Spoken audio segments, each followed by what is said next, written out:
हम्म LLP में हमने क्या स्टार्टिंग में क्या पढ़ाया था? My name is Sonu Kumar Maurya. Okay, अब हम बात करेंगे एलएलपी की बात। एलएलपी में हमने यहाँ तक कवर किया था भाई, advantage of LLP. Advantage of LLP में हमने ये सारे टॉपिक्स अच्छे से पढ़े थे, समझे थे भाई। एलएलपी में ये सारे एडवांटेज होते हैं। क्या एडवांटेज होता है भाई? हाँ। एज पर एग्रीमेंट हम लोग क्या करते हैं, भाई as per agreement, as per agreement हम लोग बिजनेस को परफॉर्म करते हैं। उसके बाद provide flexibility without imposing details legal and procedural requirement. क्या कह रहा है? फ्लेक्सिबिलिटी होती है without imposing detailed legal and procedural requirement. Easy to form, भाई क्या होता है, एलएलपी को बहुत आसानी से इनकॉर्पोरेट करा जा सकता है। इनकॉर्पोरेट मतलब इजी टू फॉर्म का मतलब है बहुत आसानी से हम लोग क्या कर सकते हैं, फॉर्म कर सकते हैं। ओके, नेक्स्ट है, क्या है नेक्स्ट भाई? All partners enjoy limited liability. All partners enjoy limited liability. अब सारे के सारे हमने अभी बात किया है, सारे पार्टनर्स की लाइबिलिटी क्या होती है, लिमिटेड होती है, सिंपल। तो ये भी एक प्रकार का क्या है, एडवांटेज है।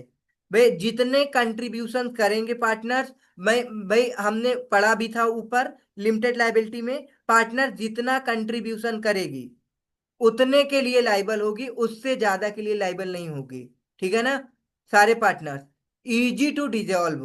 भाई अगर हमें क्या करना है, अपनी एलएलपी को बंद करना है, तो हम क्या कर सकते हैं, इजीली आराम से बंद कर सकते हैं। एनसीएलटी का भी सहारा ले सकते हैं, चाहे तो हम अपने से बंद कर सकते हैं। पार्टनर्स, अब पार्टनर्स के बारे में अभी हमने बात किया कि भाई पार्टनर मिल करके एलएलपी चालू करते हैं, इट मीन स्टार्ट करते हैं। तो होता क्या है भाई, पार्टनर्स का मतलब क्या होता है, कौन कौन आपका एलएलपी में पार्टनर के लिए एलिजिबल है, कौन कौन एलिजिबल नहीं है, ये सब हम पहले पढ़ेंगे। फिर उसके बाद देखेंगे जो एलिजिबल है उनमें से वो कौन कौन हो सकते हैं जो हमारे एलएलपी के पार्टनर बन सकते हैं। हम किसी को भी हम एलएलपी का पार्टनर नहीं बना सकते भाई। हम भाई ट्रेरिस्ट को थोड़ी बना सकते हैं अपने एलएलपी का पार्टनर। ठीक है ना? कोई पागल है उसको थोड़ी बना पाएंगे। तो वही कहने का मतलब है कि कुछ इसमें आपको दे रखा है कि एन इंडिविजुअल और अ बॉडी कॉर्पोरेट। भाई इंडिविजुअल कोई ह्यूमन बीइंग आपका बन सकता है, कोई मान लो ह्यूमन बीइंग बन सकता है क्या, पार्टनर। उसके बाद बॉडी कॉर्पोरेट, बॉडी कॉर्पोरेट में हमने बताया कंपनी एलएलपी, फॉरेन एलएलपी, उसके बाद कौन सी, फॉरेन कंपनी। ये सारे क्या है आपके बॉडी कॉर्पोरेट। तो ये भी पार्टनर बन सकते हैं एलएलपी में। Okay, may be partner in LLP. However देखो, अब यहां से इन्होंने बता दिया कि अब ये सारे नहीं बनेंगे, भले वो इंडिविजुअल हो या एलएलपी हो, बॉडी कॉर्पोरेट हो, कुछ भी हो। मतलब कि ये सारे लोग नहीं बनेंगे। ए बी सी तीन लोग हैं जो कि हमारे एलएलपी में पार्टनर नहीं बनेंगे। अनसाउंड माइंड, भाई क्या है, he has been found to be of unsound mind by court competent jurisdictions and the finding in force. ये अगर कोई पर्सन है वो क्या है, अनसाउंड माइंड है। अनसाउंड माइंड का मतलब होता है कि वो समझ नहीं सकता, उसके अंदर समझ नहीं है, अनसाउंड माइंड। भाई कॉमन सेंस होना चाहिए। तो अनसाउंड मतलब का, अनसाउंड माइंड का मतलब समझ आ गया होगा। उसके अंदर उसकी अपने सेल्फ इंटरेस्ट के लिए क्या होनी चाहिए, अंडरस्टैंडिंग होनी चाहिए। उसके बाद हम बात करेंगे अनडिस्चार्ज इंसॉल्वेंट। अनडिस्चार्ज इंसॉल्वेंट, अब अनडिस्चार्ज इंसॉल्वेंट क्या होता है, सिंपल बात है भाई कि कोई एक पर्सन है, वो इंसॉल्वेंट के लिए कोर्ट में अप्लाई कर दिया है, सिंपल। अनडिस्चार्ज इंसॉल्वेंट का मतलब है कि वो क्या है, अभी डिस्चार्ज नहीं हुआ अच्छे से, इंसॉल्वेंट अनडिस्चार्ज है। ओके, इंसॉल्वेंट, ठीक है। He has applicable to adjudicated as an insolvent and his application in pending। अब ये तीसरा पॉइंट है कि वो क्या कर रखा है, अपने कोर्ट में इंसॉल्वेंसी के लिए केस फाइल कर रखा है, एप्लीकेशन फाइल कर रखा है, लेकिन वो एप्लीकेशन अभी पेंडिंग है। तो इस तरह के पर्सन्स पार्टनर्स नहीं बन सकते, कहाँ, एलएलपी में। ओके। अगर एलएलपी की बात करें तो एलएलपी में, और पार्टनरशिप की फर्म की बात करें तो पार्टनरशिप फर्म में भी नहीं बन सकते। तो ये आप दोनों जगह पे कवर कर सकते हैं। अगर आपने पार्टनरशिप फर्म नहीं पढ़ा तो समझ सकते हो, कोई भी पार्टनर है अगर पार्टनरशिप फर्म में बनना चाहता पार्टनर, तो वो क्या होना चाहिए भाई, साउंड माइंड का होना चाहिए, मतलब अनसाउंड माइंड नहीं होना चाहिए। उसके बाद क्या नहीं होना चाहिए, अनडिस्चार्ज इंसॉल्वेंट नहीं होना चाहिए। नेक्स्ट थर्ड पॉइंट है, उसकी क्या हो, इंसॉल्वेंट की एप्लीकेशन पेंडिंग नहीं होनी चाहिए, अदरवाइज वो, और नॉट डिस्क्वालिफाइड होना चाहिए। पार्टनरशिप के अंदर डिस्क्वालिफाइड और नॉट डिस्क्वालिफाइड है, मतलब वो क्या होना चाहिए, कुछ ऐसे सेक्शन बताए गए हैं जिसमें अगर कि ऐसा कोई पर्सन है तो वो क्या है, डिस्क्वालिफाइड है। ठीक है ना। तो इस केस ये सारे लोग क्या नहीं बन पाएंगे, एलएलपी के पार्टनर नहीं बन पाएंगे। सिंपल है भाई। अब आगे कौन कौन पर्सन है जो कि हमारे एलएलपी के पार्टनर बन सकते हैं, उसकी बात करेंगे। हाँ, तो वो कौन कौन है देखते हैं। Following persons can become partners in LLP. Following persons can become partners in LLP. और फॉलोइंग पर्सन्स में कौन कौन हो सकता है, पहला तो इंडिविजुअल, जो कि हमने बात किया था भाई, कोई इंडिविजुअल हो सकता है, वो चाहे रेसिडेंट हो चाहे नॉन रेसिडेंट हो। भाई इंडिविजुअल पर्सन बन सकता है, और वो इंडिविजुअल चाहे रेसिडेंट इन इंडिया हो चाहे नॉन रेसिडेंट इन इंडिया हो, इसमें कोई इफेक्ट नहीं पड़ने वाला।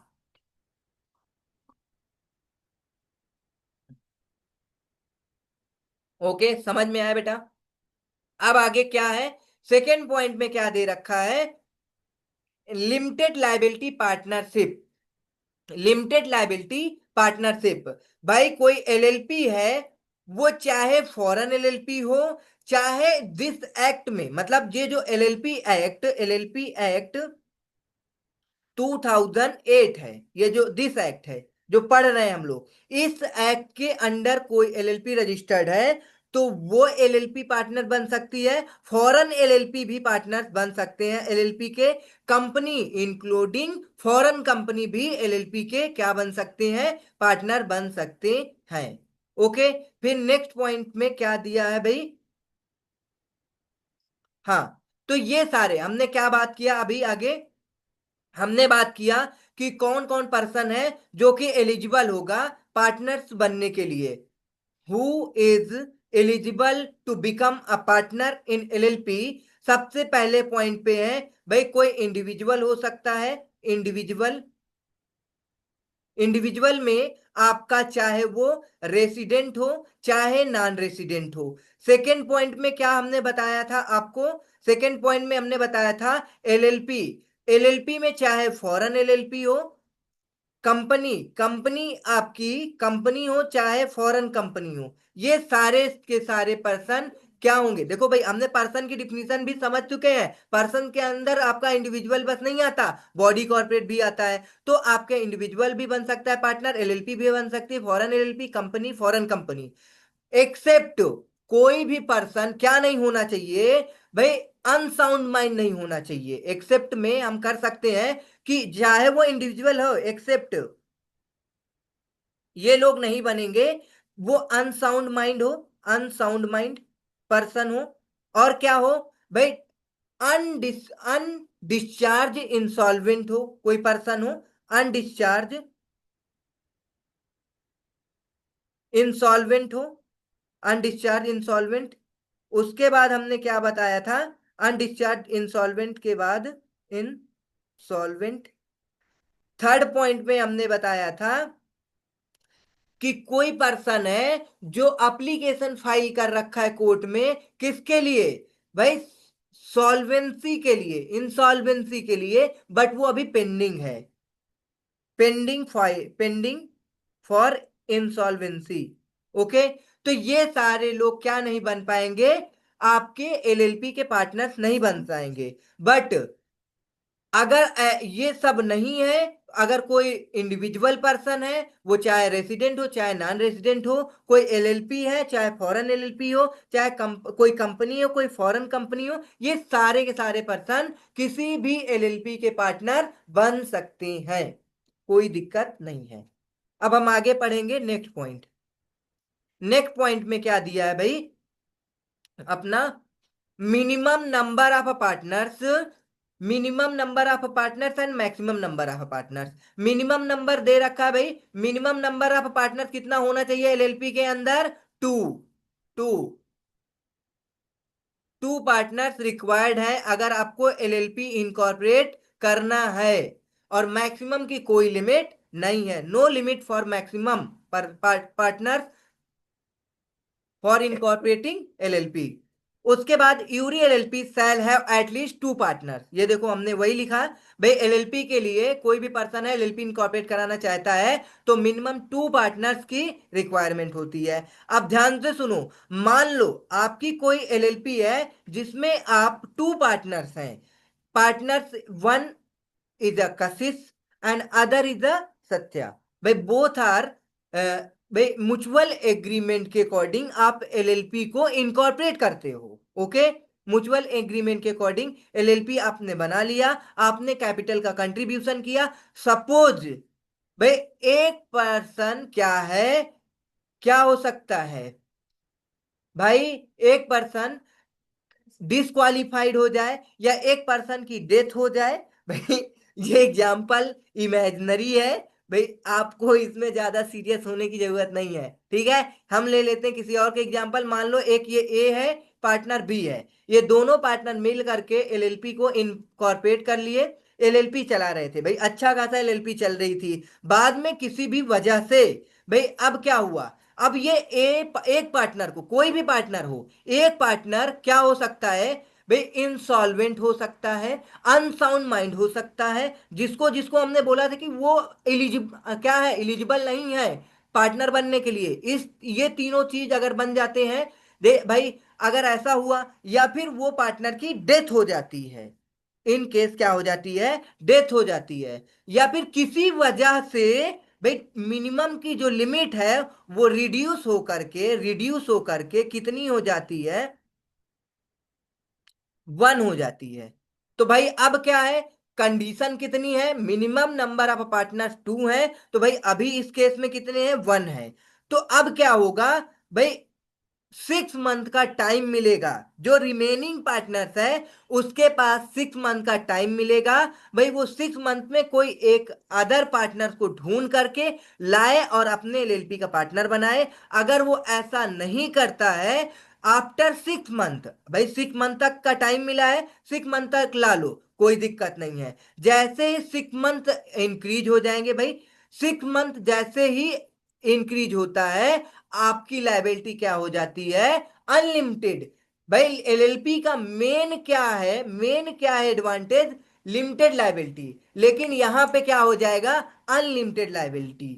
आफ्टर क्या, आफ्टर अगर 6 मंथ क्या हो जाता है, लैप्स हो जाता है, आफ्टर लैप्स ऑफ 6 मंथ, तो आपकी लाइबिलिटी क्या हो जाएगी, अनलिमिटेड हो जाएगी। देखो वही लिखा हुआ है, Every LLP shall have at least two partners. If at any time the number of partners of a LLP is reduced below two, भाई क्या है, टू पार्टनर्स से कम हो गए एलएलपी में, वही चीज हमने बताया था, the LLP carries on a business for more than 6 month, LLP फिर भी बिजनेस करती रह गई more than 6 month, while the number is so reduced, the person who the only partner of the LLP during the time by remaining partner, जो कि reduced होने के बाद भी वो बिजनेस को एलएलपी को क्या कर रहा है, आगे करता है, कंटिन्यू करता गया। अब क्या होगा, it is carrying on a business after those 6 months, by those 6 months, and has the knowledge of the fact that it is carrying on a business with the Elon, वो अकेला बंदा बिजनेस आगे क्या है, कंटिन्यू कर रहा है, shall be liable personally for the obligation. अब उसकी लाइबिलिटी क्या हो जाएगी, पर्सनल वो लाइबल हो जाएगा। देखो, पर्सनल लाइबिलिटी नहीं होती है एलएलपी के अंदर, पर्सनल लाइबिलिटी नहीं होती है। भाई जितने कंट्रीब्यूशन के लिए लोग क्या होते हैं, जितना कंट्रीब्यूट करते हैं उतने के लिए लाइबल होते हैं, और लिमिटेड लाइबिलिटी होती है। बट इस केस में अनलिमिटेड लाइबिलिटी हो जाएगी। भाई ये इंपॉर्टेंट है। भाई इससे केस बन करके क्वेश्चन पूछे जाते हैं, केस स्टडी बेस पे क्वेश्चन पूछे जाते हैं, तो ये इंपॉर्टेंट है। ओके, आगे हम बात करेंगे डेजिग्नेटेड पार्टनर्स। किसकी बात करेंगे, डेजिग्नेटेड पार्टनर्स की बात करेंगे। Designated partner section 7, designated partner section 7। अब ये डेजिग्नेटेड पार्टनर क्या होता है, हमने इसके पहले आगे पढ़ा था जब कैरेक्टरिस्टिक्स पढ़ रहे थे। भाई बहुत ढेर सारे कैरेक्टरिस्टिक्स पढ़े थे, body corporate, limited liability, minimum and maximum, और भी बहुत सारी चीजें। उसमें एक कैरेक्टरिस्टिक था, क्या कैरेक्टरिस्टिक था, डेजिग्नेटेड पार्टनर्स, डेजिग्नेटेड पार्टनर्स था। ठीक है, तो ये कैरेक्टरिस्टिक्स के बारे में वहां पे नहीं बताया गया था, बट अब हम लोग क्या करेंगे, यहां पे डिटेल से समझेंगे। भाई डेजिग्नेटेड पार्टनर्स क्या होता है, इसमें क्या रिस्पॉन्सिबिलिटी होती है, क्या राइट्स होता है, डेजिग्नेटेड पार्टनर्स कितने बन सकते हैं, मिनिमम एंड मैक्सिमम, भाई रेसिडेंट होना चाहिए या नॉन रेसिडेंट होना चाहिए, भाई बॉडी कॉर्पोरेट बन सकता है या नहीं, ये सारा सब कुछ हम डेजिग्नेटेड पार्टनर सेक्शन 7 में पढ़ेंगे। अब हम सेक्शन 7 की बात करेंगे। सेक्शन 7 डेजिग्नेटेड पार्टनर्स की। Okay, designated partner section 7 point 1 में क्या लिखा है, every LLP shall have at least two designated partners who are individuals and at least one of them shall be resident। क्या कह रहा है ये, कि कोई भी एलएलपी है, कोई भी एलएलपी है, उस एलएलपी के अंदर एट लीस्ट का मतलब होता है भाई आपका minimum, at least two designated partners होने चाहिए, टू डेजिग्नेटेड पार्टनर्स होने चाहिए हु आर इंडिविजुअल। अब देखो ये क्या होंगे, इंडिविजुअल हो सकते हैं, हमने अभी बात की। भाई भाई एलएलपी के पार्टनर्स इंडिविजुअल भी बन सकते हैं, बॉडी कॉर्पोरेट में कोई आपका LLP, foreign LLP company, foreign company, ये कोई भी बन सकता है। तो अब उसके बाद या फिर एंड लगा है, भाई जरूरी नहीं है, भाई एक इंडिविजुअल मिल गया बॉडी, भाई किसके लिए, डेजिग्नेटेड पार्टनर्स के लिए, एक क्या बन जाता है, कंपनी है। अब उस कंपनी का क्या आएगा, नोमनी आएगा, नोमनी आएगा। ओके भाई, क्योंकि कंपनी, भाई बिजनेस को मैनेज किया जाएगा, डेजिग्नेटेड बिजनेस को मैनेज करते हैं, कंपनी तो बिजनेस को मैनेज नहीं करेंगे, उसका नोमनी बिजनेस को मैनेज करेगा। तो कह रहा at least one of them resident in India. एक चीज और ध्यान से सुनो, अगर आपके डेजिग्नेटेड पार्टनर दो हैं तो इसमें से एक रेसिडेंट होना कंपलसरी है, दोनों नॉन रेजिडेंट नहीं चलेंगे। अगर मान लो आपकी एलएलपी के अंदर टू डेजिग्नेटेड पार्टनर्स हैं और दोनों नॉन रेजिडेंट हैं, तो ये आपके क्या है, प्रोविजंस के, क्या है, प्रोविजन को डिफॉल्ट करेगा। भाई ये यहां पे आपका पेनल्टी लग जाएगी। भाई आपके एलएलपी यहाँ पे डेजिग्नेटेड पार्टनर्स का जो प्रोविजन है एज पर सेक्शन 7 के अकॉर्डिंग फुलफिल नहीं हो रहा है। तो सिंपल बात है कि आप एटलीस्ट वन रेसिडेंट रखें, चाहे जितने हो। देखो हमने बताया कि एलएलपी के अंदर डेजिग्नेटेड पार्टनर कितने होने चाहिए, दो। सिंपल बात है, दो होने चाहिए, एटलीस्ट दो, मतलब कम से कम दो हो। जैसे हमने एलएलपी के अंदर कम से कम कितने पार्टनर बोले, दो, मैक्सिमम की कोई लिमिट नहीं है। उसी तरह डेजिग्नेटेड पार्टनर्स मिनिमम दो हो, मैक्सिमम आप कितने भी रख सकते हैं डेजिग्नेटेड पार्टनर्स। अगर आपने सिलेक्ट किया डेजिग्नेटेड पार्टनर तो ठीक है, अगर आपने सिलेक्ट नहीं किया, पहले से डिसाइड नहीं किया है, तो सारे के सारे पार्टनर क्या बन जाएंगे, डेजिग्नेटेड पार्टनर बन जाएंगे। ओके, समझ में आ गया होगा। अब आगे बात करेंगे, यहां पे क्या बोला, provided if in LLP all the partners are body corporate. हमने अभी बताया था कि भाई अगर रेसिडेंट भाई, कंपनी के अंदर, भाई सॉरी एलएलपी के अंदर आपका कोई इंडिविजुअल हो सकता है, बॉडी कॉर्पोरेट हो सकता है। Body corporate company LLP foreign company हो सकती है। अगर सारे के सारे all the partners are body corporate, तो उनके नॉमिनी क्या बनेंगे? नॉमिनी बनेंगे क्या? Designated partners. Or in which one or more partners are individual or body corporate. दो केस बन सकते हैं सिंपल भाई, कुछ बॉडी कॉर्पोरेट कुछ इंडिविजुअल मिल करके एलएलपी बना लेंगे, या फिर सारे के सारे बॉडी कॉर्पोरेट मिल करके एलएलपी बना सकते हैं। तो अब इसमें क्या होगा? At least two individual who are partners of the LLP are nominee. अगर इंडिविजुअल है, सिंपल बात है, देखो समझो भाई, डिटेल से समझना है इसको, और बहुत इंपॉर्टेंट है ये। ओके, देखो यहां पे क्या है, अगर आपका भाई दो एलएलपी के अंदर दो डेजिग्नेटेड पार्ट सॉरी दो दो पार्टनर्स हैं, टू पार्टनर्स हैं, सिंपल। अब ये दोनों पार्टनर क्या बन जाएंगे? डेजिग्नेटेड पार्टनर बन जाएंगे। ओके, अब दो से ज्यादा हैं, ये इंडिविजुअल पार्टनर्स हैं, क्या है? इंडिविजुअल हैं, इंडिविजुअल। ओके, इंडिविजुअल पार्टनर्स हैं। अब सपोज आपकी कोई एक दूसरी एलएलपी है, सपोज कर रहे हैं, मान लो उसमें पांच पार्टनर्स हैं, पांच पार्टनर्स हैं, पांच पार्टनर्स हैं। अब ये पांचों पार्टनर्स में भाई दो इंडिविजुअल हो गए, मान लो दो इंडिविजुअल हो गए, और तीन बॉडी कॉर्पोरेट हो गए, बॉडी कॉर्पोरेट हो गए। तो हमें क्या चाहिए? Designated partner. Designated partner minimum कितने होने चाहिए? दो। तो हम चाहे तो ये दोनों को डेजिग्नेटेड पार्टनर्स बना लेंगे, इंडिविजुअल रहेंगे, कोई दिक्कत नहीं है। अगर ये दोनों नहीं बनते, एक इसमें से क्या बनता है? डेजिग्नेटेड पार्टनर बनता है, एक बॉडी कॉर्पोरेट बनती है। तो बॉडी कॉर्पोरेट यदि डेजिग्नेटेड पार्टनर बनेगा, तो उसका नोमनी आएगा, क्या आएगा? नोमनी बनेगा डेजिग्नेटेड पार्टनर्स, सिंपल। नोमनी बनेगा डेजिग्नेटेड पार्टनर। या अगर यदि ऐसी कोई एलएलपी है जिस एलएलपी के अंदर सारे के सारे पार्टनर क्या हैं? बॉडी कॉर्पोरेट हैं। अगर सारे के सारे क्या हैं? बॉडी कॉर्पोरेट हैं, तो क्या होगा इस केस में? All the partners are body corporate in case all the partners, all the partners are body corporate, और बॉडी कॉर्पोरेट। तो क्या होगा भाई? अब सिंपल सी बात है, सारे के सारे पार्टनर बॉडी कॉर्पोरेट हैं, तो कोई दिक्कत नहीं, एलएलपी तो बन गई है। बट डेजिग्नेटेड पार्टनर्स के लिए कोई इंडिविजुअल तो आएगा ही आएगा ना। तो अब क्या होगा? ये जो बॉडी कॉर्पोरेट है, इनके नोमनी आएंगे, क्या आएंगे? नोमनी बन जाएंगे, नोमनी बन जाएंगे, क्या? Body designated partner, simple. तो ये था आपका। और एक चीज हमने बताया, एटलीस्ट वन रेजिडेंट होना चाहिए डेजिग्नेटेड पार्टनर्स में।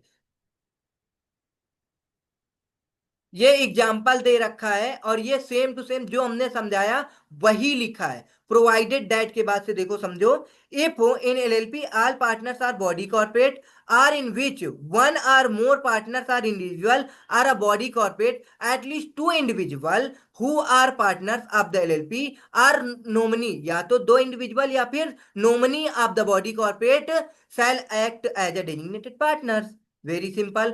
अब ये जो हमने एग्जाम्पल कराए हैं अभी, उसी टाइप में आपके ये भाई हमने जो अभी सपोज करके एग्जाम्पल लिया था, वैसे ही ये एग्जाम्पल को दे रखे हैं। अगर एग्जाम्पल आप पढ़ लेते हो, ये होमवर्क में है, तो ठीक है, अदरवाइज हम इसको यहीं पे सॉल्व करा दें। होमवर्क है दोनों एग्जाम्पल, अच्छे से पढ़ के समझ लेना है आपको। अगर नहीं समझ में आएगा तो कल की क्लास में आप पूछ सकते हो, कोई दिक्कत नहीं है।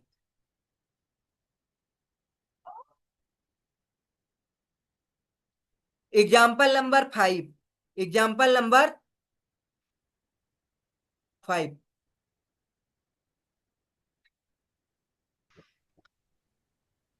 हाँ, तो ये एग्जाम्पल भी आपका होमवर्क में है। ये सारे एग्जाम्पल आपको रीड करना है, अगर नहीं आएगा तो डाउट में पूछ लेना कल। अब हम लोग बात करेंगे सेकेंड पॉइंट पे। डेजिग्नेटेड पार्टनर का सेकेंड पॉइंट दे रखा है, क्या दे रखा है? The incorporation document.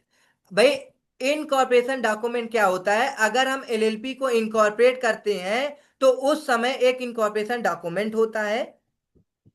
उस इनकॉर्पोरेशन डॉक्यूमेंट के अंदर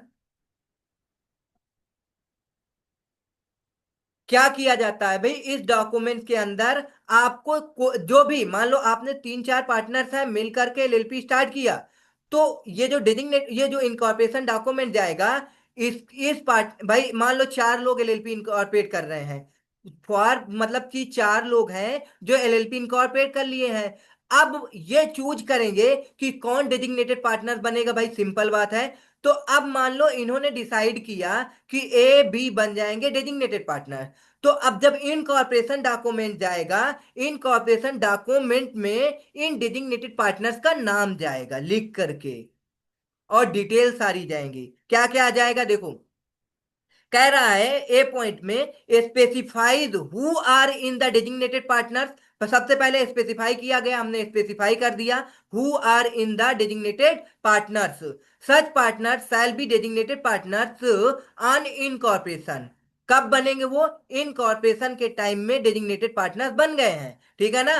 state that each of partners from time to time of LLP is to be designated partner, every partner shall be designated partner. देखो भाई, अगर आपने डिसाइड कर लिया कि डेजिग्नेटेड पार्टनर्स हम ये दो पार्टनर्स हैं ए बी, तो ये दोनों पार्टनर डेजिग्नेटेड पार्टनर्स बनेंगे और डॉक्यूमेंट में क्या किया जाएगा, उनका नाम क्या करके भाई आरओसी को भेज दिया जाएगा। अगर इन्होंने सिलेक्ट नहीं किया, भाई इन्होंने डेजिग्नेटेड पार्टनर्स को नहीं स्पेसिफाई किया गया है, तो सारे के सारे पार्टनर डेजिग्नेटेड पार्टनर बन जाएंगे।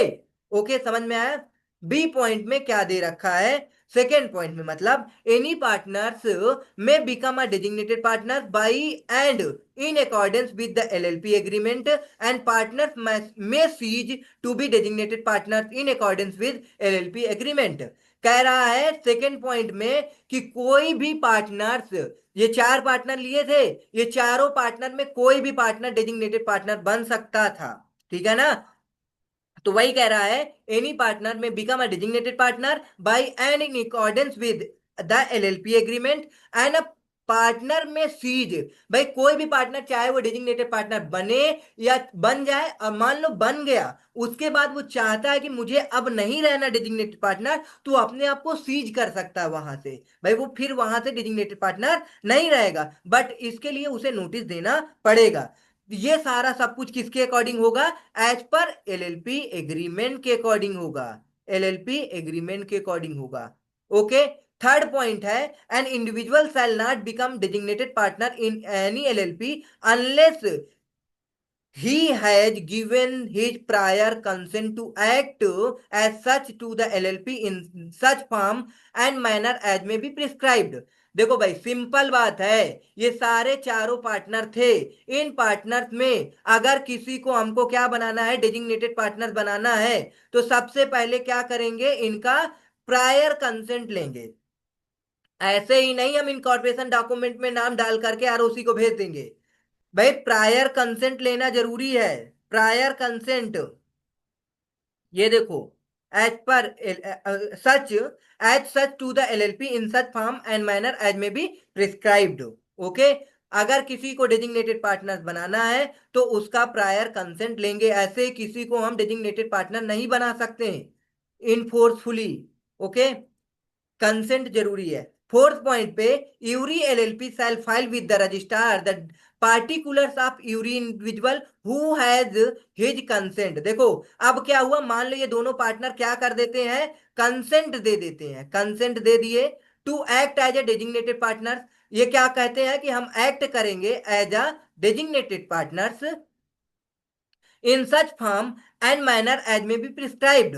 तो उसके बाद जैसे ही विद इन 30 डेज, जैसे ही अपॉइंटमेंट होगा, हम क्या करेंगे, फाइल करेंगे आरओसी को, रजिस्टर्ड को, इन दोनों पार्टनर जो भी डेजिग्नेटेड पार्टनर्स हैं, इन पार्टनर्स का डिटेल्स फाइल किसको भेजेंगे, आरओसी को भेज देंगे। सिंपल बात है भाई। सबसे पहले क्या है, every LLP shall file with the registrar the particulars of every individual who has given consent to act as such, ये देखो प्रायर कंसेंट लेना पड़ता है। अगर किसी को एलएलपी में डिजिग्नेटेड पार्टनर बनना है या फिर किसी को बनाना है डिजिग्नेटेड पार्टनर, सबसे पहले प्रायर कंसेंट लो, उसके बाद वो डिजिग्नेटेड पार्टनर बनेगा। जैसे वो प्रायर कंसेंट मिल जाती है, and as may be prescribed with in 30 days his appointment, ROC को उसका पार्टिकुलर मतलब उसके सारे डिटेल्स को बता दोगे। Very simple.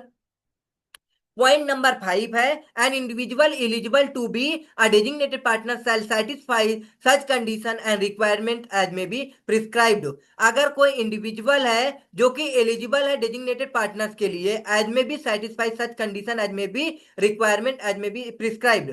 भाई सिंपल है, डेजिग्नेटेड पार्टनर के लिए हमने सारी रिक्वायरमेंट बता दी है। क्या क्या रिक्वायरमेंट है डेजिग्नेटेड पार्टनर के लिए, वो क्या होना चाहिए आपका, एलिजिबल होना चाहिए पार्टनर के लिए, प्रायर कंसेंट होनी चाहिए। भाई एलएलपी एग्रीमेंट के अकॉर्डिंग उसे क्या बनाएंगे, डेजिग्नेटेड पार्टनर्स बनाएंगे। ठीक है ना, इनकॉर्पोरेशन डॉक्यूमेंट के अंदर उसका नाम होगा। भाई सिंपल बात है, ये सारे के सारे कंडीशन जैसे फुलफिल होगा, क्या किया जाएगा, an individual eligible to be designated partner shall satisfy such condition and requirement as may be prescribed. Every designated partners of the LLP shall be obtained a designated partners identification number from the central government, and the provisions of section 153 and 159 of the Companies Act 2013 shall apply mutual क्या है मुतेंडाइज and मुतेंडीज for said purpose. देखो क्या होता है कि अपना अगर कोई पार्टनर क्या बन गया, डेजिग्नेटेड पार्टनर्स है, तो उसको सेंट्रल गवर्नमेंट से क्या मिलेगा, डीपिन नंबर मिलेगा। DPIN number, designated partners identification number. तो ये सारे के सारे पॉइंट किसके लिए थे, आपके डेजिग्नेटेड पार्टनर्स के लिए था। तो ये डेजिग्नेटेड पार्टनर्स इंपॉर्टेंट है, ये पॉइंट भी इंपॉर्टेंट है। भाई अभी हमने 2 पॉइंट पढ़ाया। पॉइंट नंबर 1, यदि कोई पार्टनर, मिनिमम पार्टनर कितने होने चाहिए, 2। अगर दो में से एक एक कम हो जाता है, रिड्यूस्ड हो जाता है, तो आपको 6 मंथ का टाइम मिलता है। 6 मंथ के बाद तुरंत आपको क्या करना पड़ेगा, एक पार्टनर को ढूंढ कर ला करके अपने एलएलपी का पार्टनर बनाना पड़ेगा। अगर आप 6 मंथ तक नहीं बनाते तो उसके बाद आपकी लायबिलिटी क्या हो जाती है, लिमिटेड हो जाती है। ये कंसेप्ट केस स्टडी बन के आपके एग्जाम में आता है। नेक्स्ट पॉइंट पे, जो ये अभी हमने बताया डेजिग्नेटेड पार्टनर्स में हमने बोला कि एटलीस्ट 2 डेजिग्नेटेड पार्टनर्स होना चाहिए। भाई ज्यादा हो सकते हैं, 2 से कम नहीं हो सकते। फिर उसके बाद हमने बताया अगर 2 डेजिग्नेटेड पार्टनर्स है तो इनमें से एक पार्टनर क्या होना चाहिए, रेसिडेंट होना चाहिए। At least 1 designated partners must be a resident. तो इस बेस पे भी क्या आता है, क्वेश्चन आता है, एमसीक्यू में आता है। ठीक है ना, केस बेस्ड एमसीक्यू आते हैं। ठीक, और ये सारे के सारे डेजिग्नेटेड पार्टनर्स के रिलेटेड डायरेक्ट क्वेश्चन भी पूछ सकता है कि भाई डेजिग्नेटेड पार्टनर्स को डिफाइन करो। तो ये सारे पॉइंट्स आपको बताने पड़ेंगे, ये कोई फाउंडेशन के एग्जाम नहीं है। तो बता दिए भाई, एटलीस्ट 2 डेजिग्नेटेड पार्टनर रिक्वायरमेंट होते हैं, भाई सारा सब कुछ बता दिए, हो गया, 2 लाइन लिख दिए, नहीं।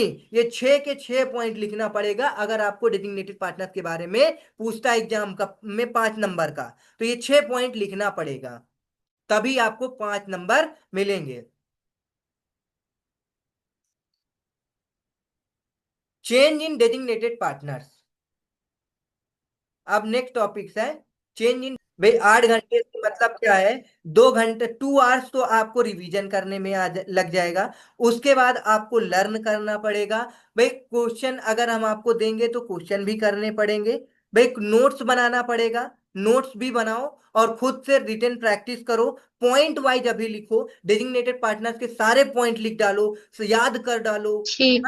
धीरे धीरे ऐसे ही करोगे तभी होगा। ठीक है।